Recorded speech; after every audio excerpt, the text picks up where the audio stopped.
There's a place that I want to take you to where I used to go and sit, you know, as a 16, 17-year-old, and I'd go there every once in a while, just by Greenwich Park. It has the highest vantage point over London, so you can see like the whole of London. Coming from the south side with the slang ghetto, I got a zebra in my house and an antelope. I don't think we would have found it. Yeah.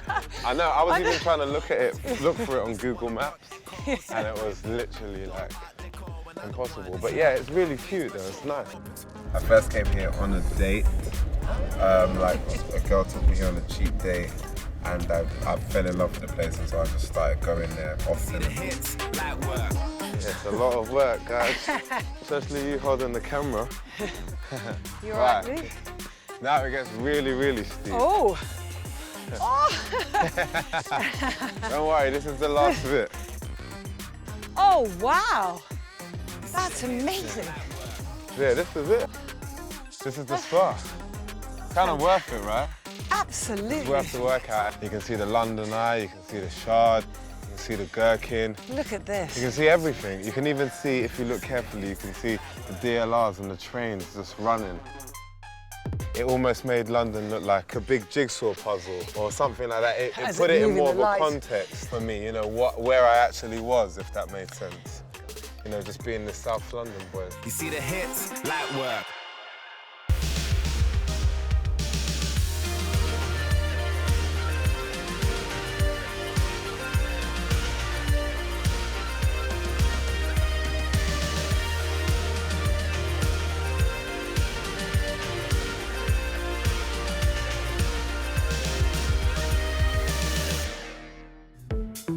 I'm Tania Bryer, this is London, and I've come to see the city through the eyes of one of its most famous and talented stars, Tinie Tempah.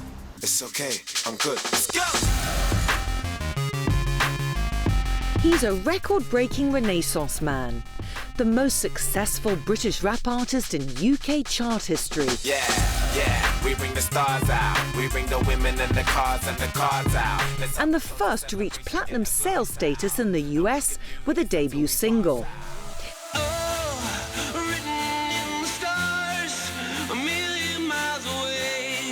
In fact, he's had more #1s in the UK than anyone else this decade, with songs that masterfully combine London's grime scene with a pop music sensibility. But Tinie Tempah's talent isn't just restricted to music. This entrepreneur co-founded Disturbing London, an entertainment company that stars itself as a cultural consultancy. Cameras. Flashy. And then there's What We Wear, his men's fashion label, in which he oversees every detail.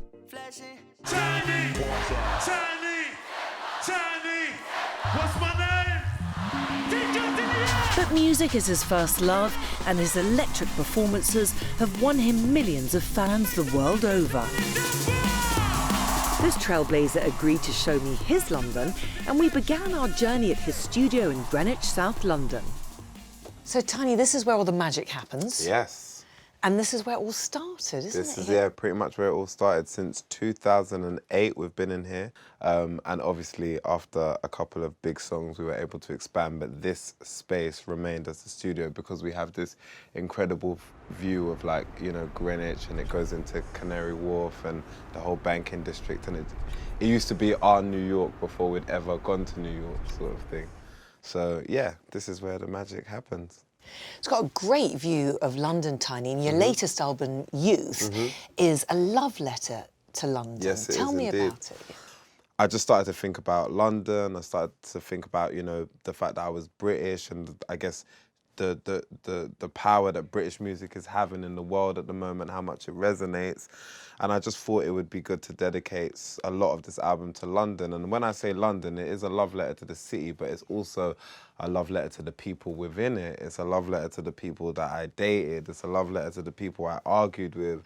It's a love letter to the shopkeepers who, when I tried to nick something and I was 3 years old, you know, slapped me and told me they were going to tell my mum. It's a love letter to all of those people, the whole community of London. And I feel like if I wasn't from London, I doubt I would have been able to have all the opportunities, meet all of these people, have the right guidance, have the right support system, to have become this person.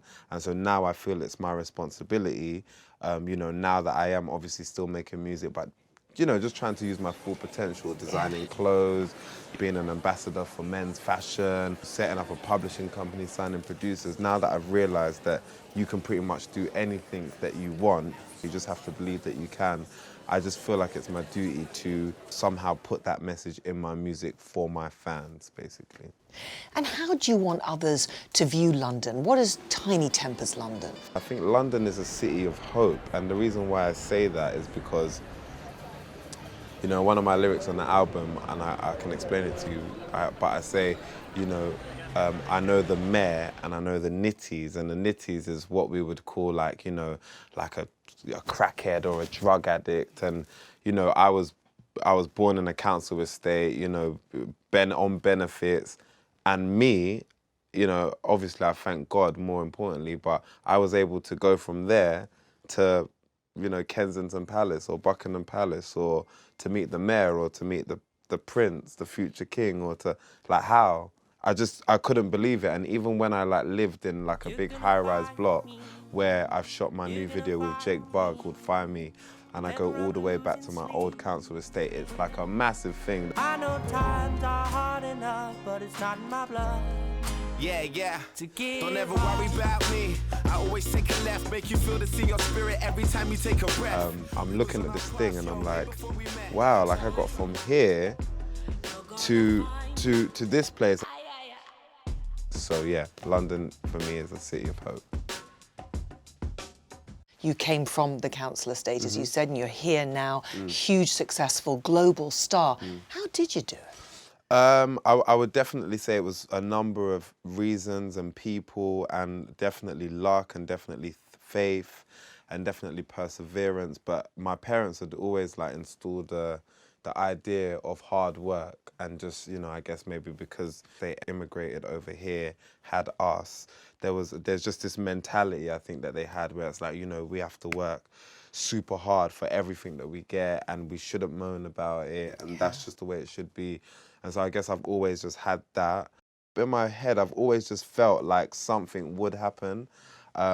But like I said, a combination of just the right guidance from my parents, getting with the right team, been surrounded by, you know, my immediate family. I still work with my sister to this day, who's my younger sister. My little cousin works with me as well.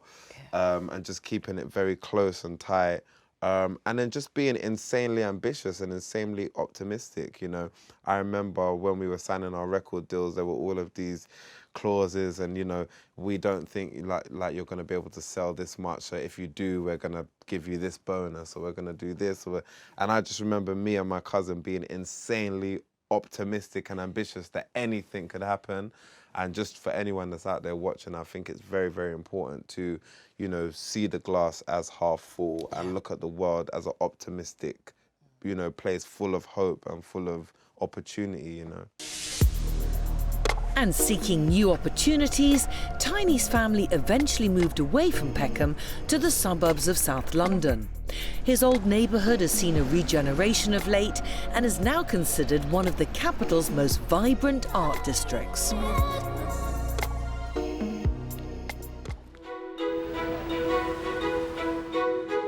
Behind me is one of the most iconic buildings in the world, Buckingham Palace. And next on our tour is a hotel so associated with the royal family that one of its suites is nicknamed the Palace's Annex. The suite is officially called the Royal Suite, and it's here, in the opulence and Art Deco splendour, that is Claridge's. The hotel has a varied history dating back to 1812 and has long been a favourite of the world's rich and famous, including our trailblazer Tinie Tempah, who has a very special connection to Claridge's, so I couldn't resist inviting him to join me for afternoon tea to find out more. I know that this place means a lot to you. Yes. Talk me through it. Well, it basically has some sentiment because this is where I signed my record deal. Let's go! all the way back in 2009, and usually when you sign a record deal, they'll, you know, take the artist somewhere nice to make them feel really good. And so, of all the places, we decided Claridge's would be the best, and we could have some high tea. And it was the first time I ever really had high tea in one of these kind of environments. And so, ever since then, I've come back a few times, and you know, even the staff here, you know, and everybody that works in the restaurants, there's always a familiar nod when I walk in, which is nice. But yeah, that's the reason why the sentiment. I've even brought my mum here, my sisters and my brother, and it just ends up, it remains being one of those stable places in London that has a lot of sentiment. What happened when you walked in and you sat down and you had tea here? What was going on? I think there's always things about these kind of establishments that definitely give off an air of like you not feeling like you're supposed to be here, you know, depending on who you are or where you've come from. So I definitely wasn't slouching like I am now. I was a lot more, you know, oh, yeah, like proper, you know. But I think it was a life-changing moment, definitely, because what went on to happen after that was, you know, the release of like Pass Out and Written in the Stars and all these records that ended up basically changing my life and I guess putting me on the map, as you would say. And yeah, I guess it's nice to know that we did it in Claridge's, you know, just over some tea, really. You know, when I think of myself being here, I think of like the struggle of my parents, you know, and I think of them, you know, working hard for us to, you know, be educated well and to be safe and, you know, just the things you have to think about when your kids are young. You know, now I'm at that age where it's more apparent to me. And so to be here is a great feeling, but it only makes me feel really happy and thankful and grateful to my parents. None of this would mean anything if I couldn't then bring my mum here eventually and say, oh, Mum, look, yeah, I hang out in this place sometimes, you know? And so that's how it feels for me to be here.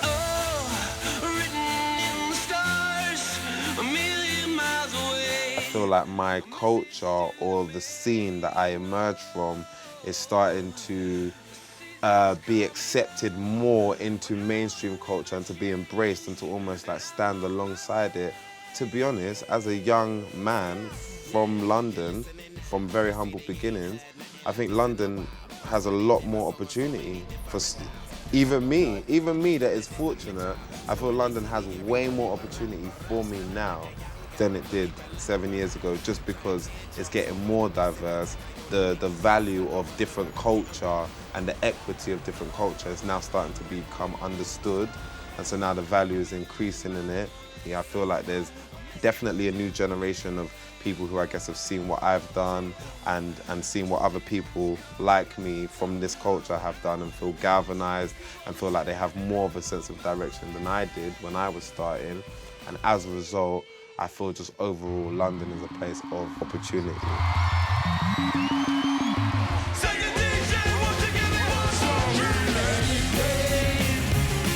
I remember I used to stand here and I used to just look out and I used to just say, oh, one day. And I didn't even know what I meant by that, but yeah, seeing how much has changed, and did I imagine it to the extent of everything I've experienced? No, I didn't. But you know, this is definitely a beautiful place. It's almost like this is all here to be explored, so why don't you... And conquered, it's Tinie's London now. Yeah, and conquered, you know, so why not? Why not give it a go?